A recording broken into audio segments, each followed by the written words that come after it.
Alhamdulillah allazi arsala rasulahu bil huda wa dinil haqq liyuzhirahu 'ala dini kullih walau karihal kafirun.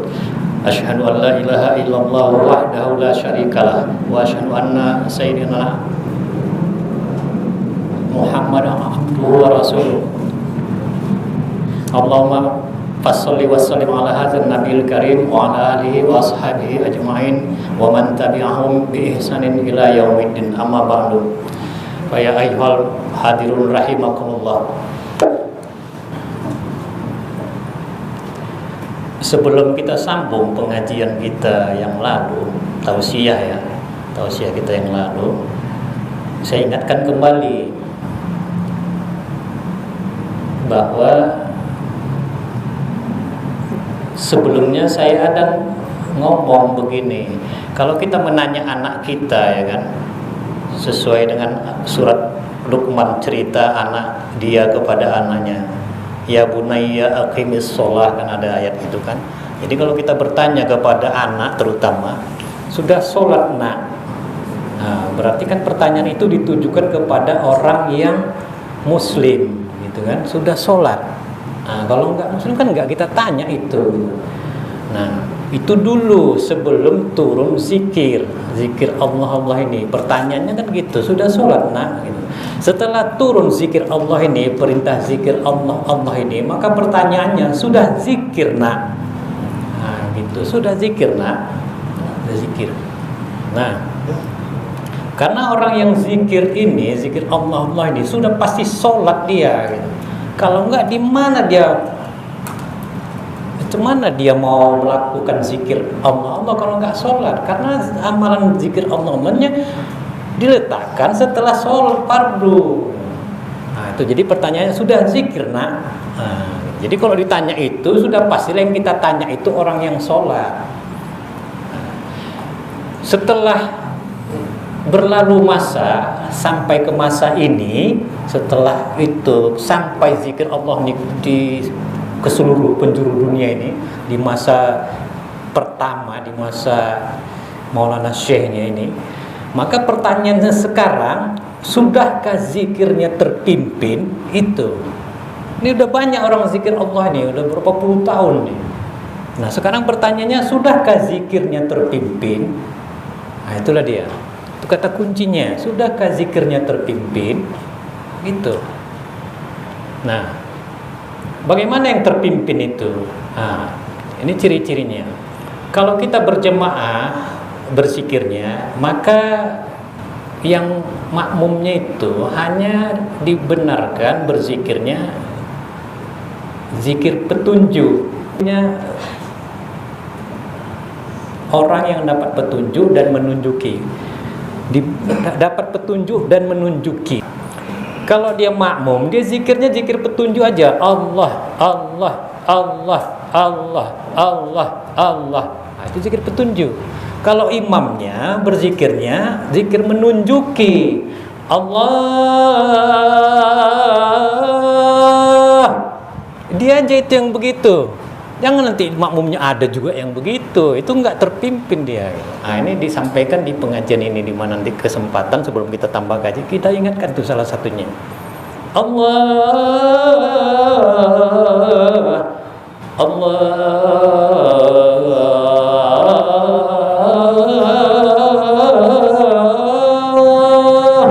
Itu imamnya aja gitu.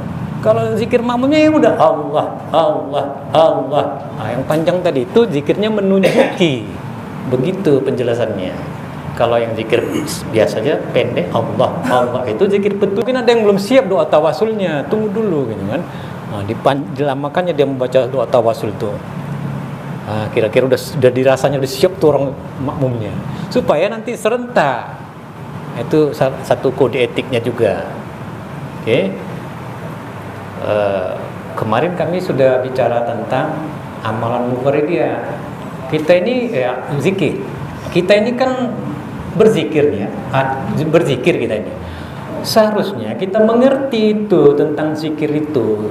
Kita sholat, kita harus tahu itu sholat itu, ilmu sholat itu, apa yang kita baca, apa yang kita gerakkan, apa yang kita pikirkan, apa yang kita lihat, apa yang kita dengar itu harus dikaji itu gitu. Jadi jangan nanti Allahu Akbar, pikirannya entah kemana, kembali utang banyak ini kan. Nah itu kalau kita periksa itu semua, dulu saya pertama di Mbak Zikir periksa, ini benar, nggak ada yang salah di amalan ini gitu. Amalan ini pasti tarikat. Dari mana kita tahu? Karena ada kata kunci di situ, doa tawasul itu gitu. Kalau nggak benar amalan ini. Kalau nggak ada nama syekhnya itu tawasulnya gitu. Begitu dia. Jadi kalau orang wirid yasin, perhatikan amalan wirid yasin. Ini kemana ini gitu. Kalau di si Pacul Goa gitu, habis sholat maghrib mereka baca yasin. Udah nggak ada zikir-zikir lain gitu. Nah, jadi kalau dia amalan itu sudah baku, diamalkan di waktu-waktu tertentu, itu bisa kita anggap tarikat. Tapi kita tahu dari mana nih kode apanya. Kalau dalam matematik itu ada namanya teori grup namanya. Itu dipelajari di S2 matematika, Fakultas Matematika. Teori grup. Identitas teori grup itu ada satu poin di situ. Kalau kita ini pemimpinnya gitu. Itu secara ilmu pengetahuan kok bahasnya ya. Nah itu di mana ini amalan? Pasti itu doa tawasulnya itulah. Oh ini tarikat udah pasti. Nah gitu dia. Itu satu-satu mau kita buka. Itu semua Semarang udah sikit-sikit aja. Padahal saya bermaksud hari ini membuka sajadah. Tapi karena itu udah diulang-ulang nanti nggak enak ya kan. Nah, besok-besok kita ingat, kita daur ulang juga yang kita omongin itu. Nah sekarang setahu saya amalan zikir ini yang pertama sajadah. Itu cirinya. Kalau Anda benar orang tarikat Mufaridah, Anda pasti hafal sajadah gitu. Udah pasti itu, kalau enggak diragukan lah gitu. Nah, itu dari sisi amalannya. Yang kedua, sabaqal mufaridun, amalan sabaqal mufaridun. Selain dari zikir Allah ini, saya lihat, saya amati gitu kan, ada 3 ini aja yang pokok di sini. Bagaimana mengamalkan sajadah, bagaimana mengamalkan zikir Allah dan sabaqal mufaridun. Nah, sekarang sajadah dulu. Sajadah. Saya selama saya berzikir ini, saya mengamalkan sajadah itu pernah sekali duduk itu 121. Seingat saya dulu masih sehat ya. Ini saya udah mau 60, ketika itu umur saya baru berapa ya? 40-an apa enggak sampai lah. Si udah baru pertama-pertama berzikir tuh ya. Masih di perundang. Kira-kira hampir 3 jam sampai ngantuk saya gini. Begitu selesai saya menurut hitungan kita walaupun ngantuk, udah berapa nih? Udahlah cukupkanlah 121 gitu. Apa buahnya? Aku kok mau tahu tentang syekh ini gitu. Nah, itu buah saya. Ini sudut pandang tuan-tuan ya, jangan diikut saya. Ingat tuan ya. Nah, itu sudut pandang. Kayak mana tuan syekhnya gitu. Tuan syekh kan udah lama, yang punya zikirnya kan udah lama. Kok mau tahu aku tentang dia itu gitu. Nah, itulah dulunya. Dulu para sahabat itu beramal, dia nanti jumpa itu Rasulullah. Nah, gitu ya kan. Terbuka dia. Itu yang saya alami. Nah, kita kembali dulu kok nggak usah ke pribadi, kita kembali. Mengamalkan surat sajadah ini, kalau Buya yang manggilnya ya, Buya. Ada di dalam surat At-Talaq itu ayat 1000 dinar yang bunyinya wa may yattaqillaha yaj'al lahu makhraja wa yarzuquhu min haitsu la yahtasib. Itu dibilang orang ayat 1000 dinar ya kan. Ayat 1000 dinar. Nah, itu berkaitan dengan sajadah itu. Nah, lupa saya suratnya, tadi udah saya lihat, saya copy surat apa itu, surat At-Talaq ayatnya lupa saya, tunggu ya. Saya buka dulu, mana? Enggak nampak, mesti dibuka kacamatanya.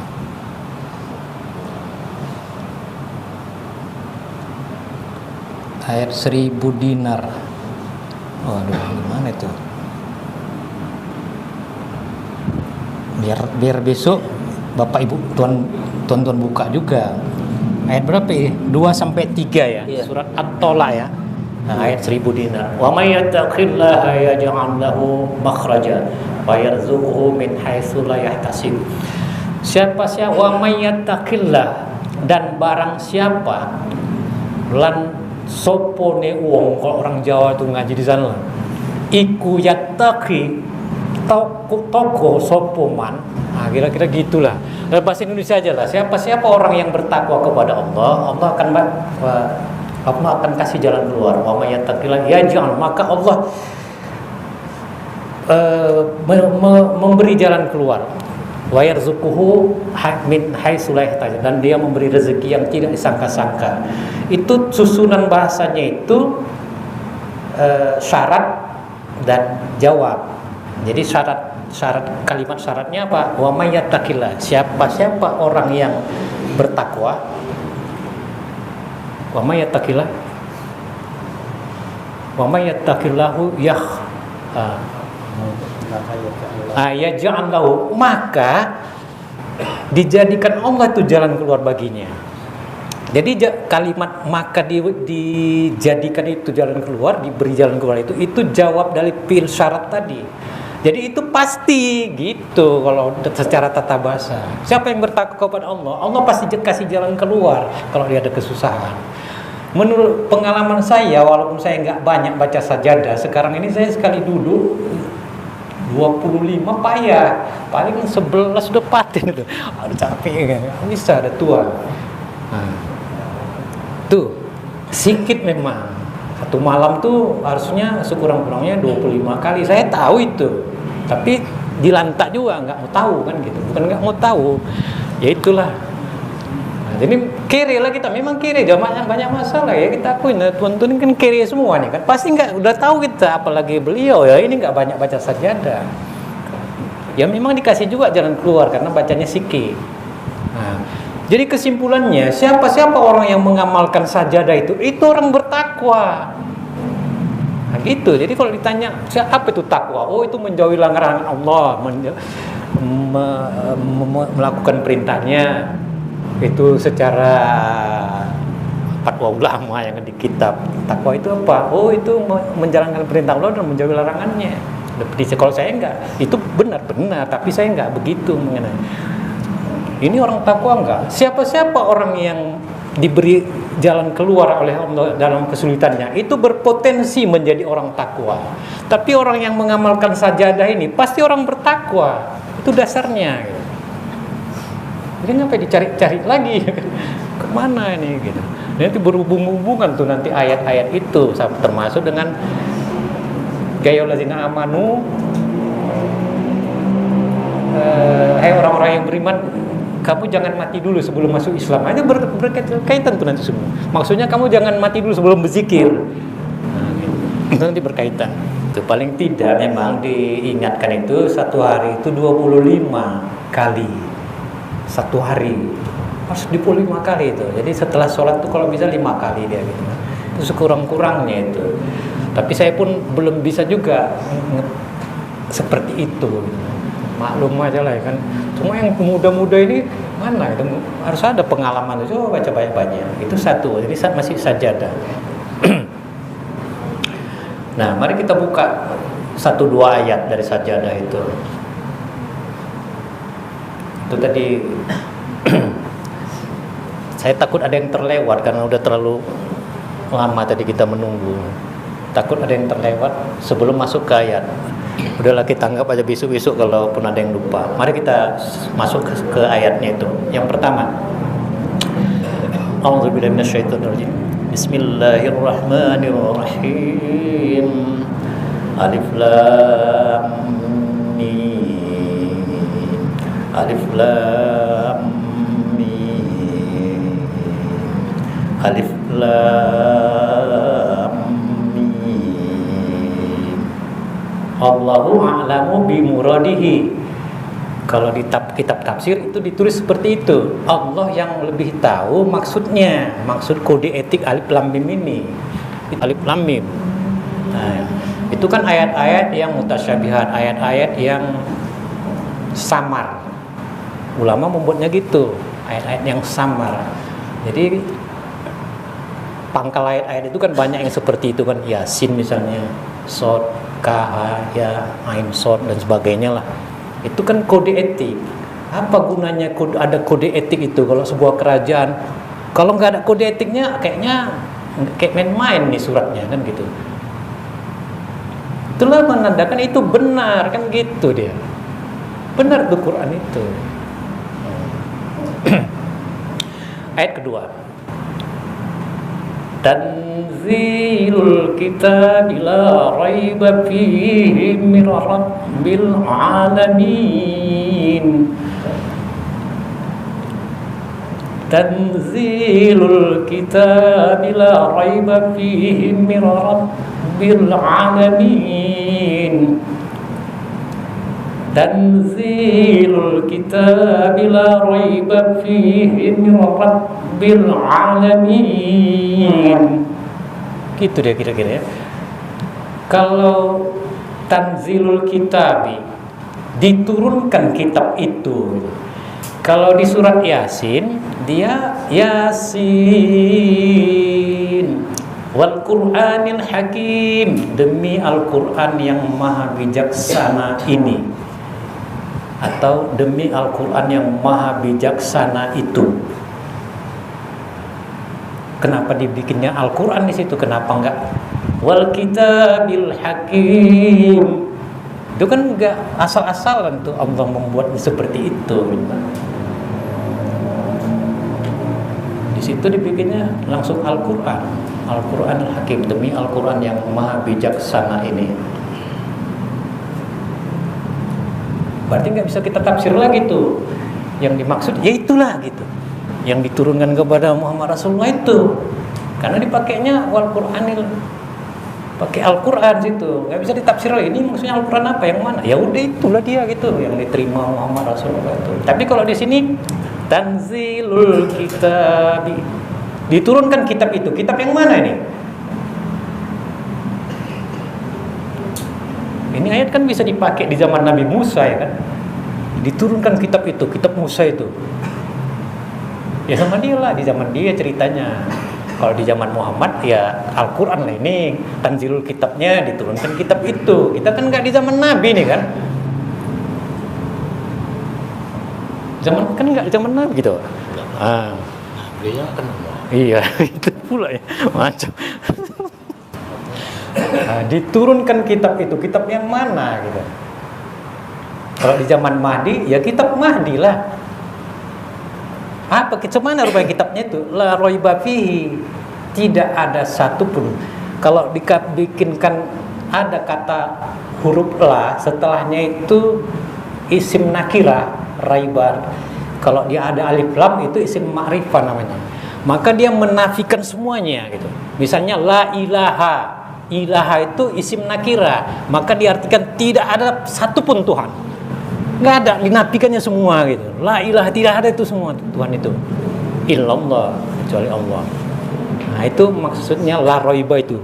Nggak ada yang perlu di la raiba fihi, tidak ada yang perlu diragukan di situ. Raiba itu tidak ada keraguan. Tidak ada sedikit pun, tidak ada sama sekali, tidak ada yang perlu diragukan gitu. Fihi, di dalam kitab itu, fihi, di dalam kitab itu. Misalnya di zaman Nabi Muhammad Rasulullah ya, di dalam Quran tuh nggak ada yang perlu diragukan. Kalau ada sedikit aja udahlah, selip lah kan gitu. Mir Rabbil Alamin. Diturunkan kitab itu yang tidak ada sedikit pun keraguan, tidak ada sama sekali pun keraguan fihi, di dalam kitab itu. Dari mana diturunkan? Mir Rabbil Alamin, dari penguasa, pendidik, Tuhanlah semesta alam, seluruh alam. Rabb itu banyak makna. Salah satunya pendidik, penguasa, pemelihara. Jadi kalau dibilang Tuhan udah cakupnya dari arti itu semua gitu. Maka diartikanlah Tuhan sekalian alam. Kalau dikatakan Tuhan udah semuanya lah itu dicakupnya kan gitu. Kalau diartikan pemelihara semesta alam ya benar juga. Pendidik iya. penguasa iya juga, artinya banyak mana. Jadi konklusinya, kesimpulannya, kalau kita mengamalkan ajaran Mahdi, udah pastilah mengamalkan ajaran nabi-nabi kan gitu. Siapa-siapa orang mengamalkan ajaran Nabi Muhammad, dia sudah mengamalkan ajaran nabi-nabi sebelumnya itu. Siapa-siapa yang orang mengamalkan ajaran Imam Mahdi, udah pastilah dia mengamalkan kitab-kitab yang sebelum itu. Itu kesimpulannya. Nah, apa ayat setelah itu? 3 ayat aja ya. Am yaquluna iftarahu am tanzilul kitabi la raiba fihi min rabbil alamin.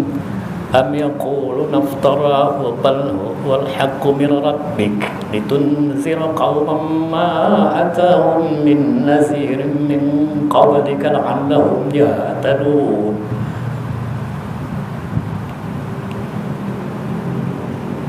Am yaquluna iftarahu, orang yang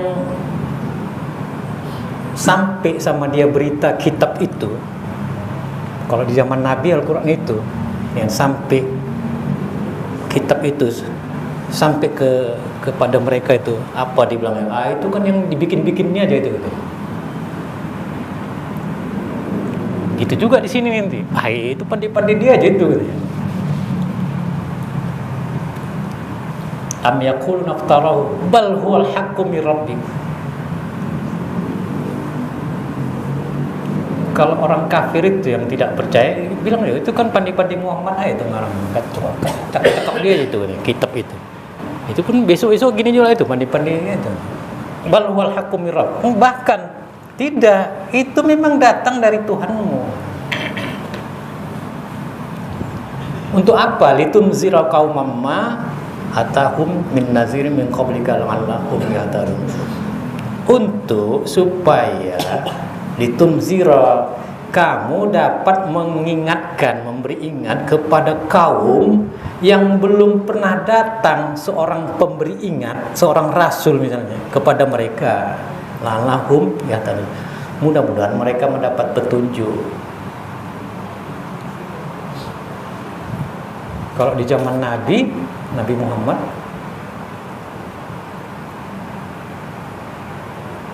kitab Al-Quran itu